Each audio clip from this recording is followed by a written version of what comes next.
when you stop seeing a leader as just controversial and start seeing them as dangerous. It's not loud at first. It's subtle. A shift in tone. A sharper edge. A reaction that feels less controlled than before. And then suddenly, it's impossible to ignore. That moment arrived this week with Donald Trump.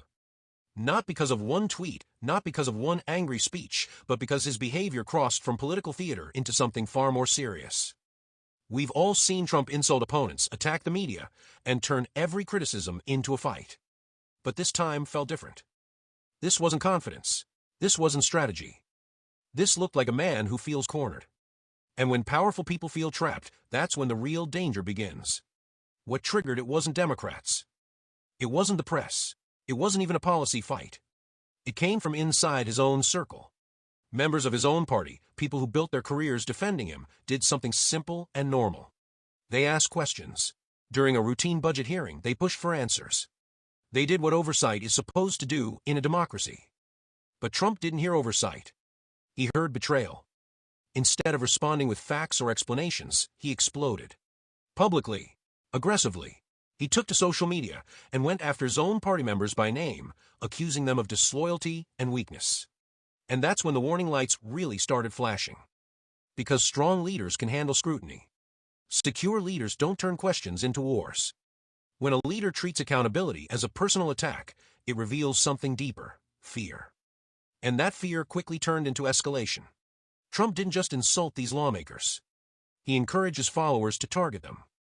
He amplified pressure. He pointed his massive audience directly at specific people. And when you have millions of devoted supporters, words stop being just words. They become signals. The result was immediate. Lawmakers reported threats. Staffers received hostile calls. Security had to step in. People were put at risk, not because of anything they did, but because of what was said about them. That's the line. That's where political speech turns into a public safety issue. This is no longer about free expression. It's about intimidation. When criticism turns into threats and influence turns into pressure, the system starts to crack. And here's the part that makes this especially serious. This didn't come from Trump's enemies. It came from his own side. For years, Republicans defended him through scandal after scandal. Loyalty was the rule. But this time, something shifted. When the consequences landed on their own members, when fear reached their own families and offices, that loyalty began to waver. And cracks started to show. Within hours, some influential allies spoke out publicly. Not softly, not carefully. They called the behavior dangerous. Unacceptable. A threat to stability. That matters. Because when a party starts questioning its own leader in public, it signals a loss of control.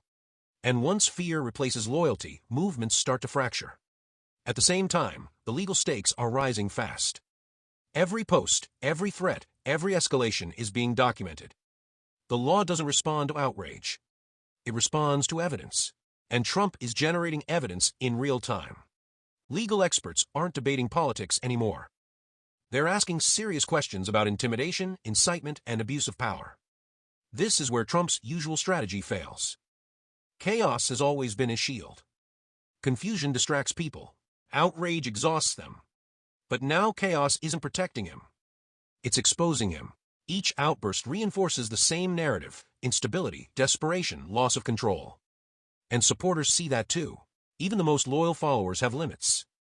People don't want to attach themselves to a collapsing movement. They don't want to be on the wrong side of history. When control slips, support doesn't disappear overnight. It erodes, quietly, one person at a time. Now everything is moving faster.